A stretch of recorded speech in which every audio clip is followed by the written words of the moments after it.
ஒரு முக்கிய செய்தி பார்க்கலாம்.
விமான விபத்தில் குஜராத் முன்னாள் முதலமைச்சர் உயிரிழந்திருக்கிறார் அப்படின்ற செய்தி கிடைத்திருக்கிறது.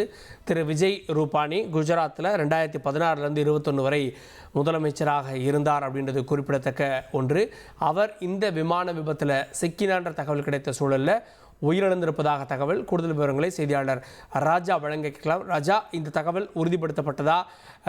இதை யார் உறுதி பண்ணியிருக்காங்க? விவரங்கள் என்ன? வணக்கம்.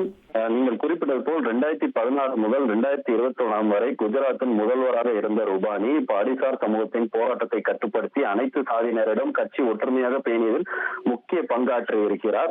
அது மட்டும் இல்லாமல் பாஜகவின் குஜராத் பிரிவின் தலைவராக 4 முறை பதவி வகித்ததும் சுற்றுலா வளர்ச்சித்துறை கழகம் மற்றும் நகராட்சி நிதி வாரியத்தில் முக்கிய பொறுப்புகளை வகுத்திருக்கிறார்.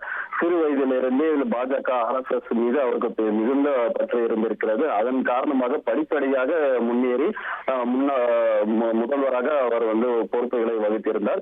இந்த நிலையில் அவர் இந்த அகமதாபாத் ஏர் இந்தியா விமான விபத்தில் சிலர் சிக்கியிருந்தார்கள் முதல்கட்ட தகவல் வெளியாகியிருந்தது. அதிலும் இவரும் பயணித்ததாகவும் இவரும் சிக்கியிருந்ததாக தகவல்கள் வெளியாகியிருந்தது. தற்போது அவர் இறந்து விட்டார் என்பது குறித்து அங்குள்ள உள்ளூர் சேனல்களும் மற்றும் தேசிய ஊடகங்களும் அவர் இறந்து விட்டார் என்ற செய்திகளை அறிவித்திருக்கிறார்கள். அதனால் இப்போ கிட்டத்தட்ட அவருடைய இறப்பு உறுதியாகி இருக்கிறது.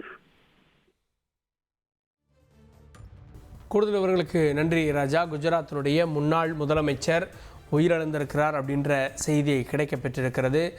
2021 வரை கிட்டத்தட்ட 2016 21 வரை அவர் முதலமைச்சராக இருந்தார். 5 ஆண்டுகள் முதலமைச்சராக இருந்தார். இடையில ஒரு தேர்தலை 17 சந்தித்தார் அப்படின்றது குறிப்பிடத்தக்கது. அந்த முக்கியமான தேர்தலில் அவர் சொன்ன மாதிரி குஜராத்தில் அப்போது போராட்டம் நடைபெற்று கொண்டிருந்தது. அந்த போராட்டத்துக்கு மத்தியில் தான் 2017 இந்த தேர்தலை அவர் எதிர்கொண்டது குறிப்பிடத்தக்கது. அந்த தேர்தலில் மீண்டும் வெற்றி பெற்று அவர் முதலமைச்சராக இருந்ததும் குறிப்பிடத்தக்கது. அவர் உயிரிழந்திருக்கிறார் அப்படின்ற அந்த செய்தி வெளிவந்திருக்கிறது. குஜராத்துடைய முன்னாள் முதலமைச்சரே விமான விபத்தில் உயிரிழந்திருக்கிறார். செய்திகளை உடனுக்குடன் தெரிந்து கொள்ள உடனே சப்ஸ்கிரைப் பண்ணுங்க.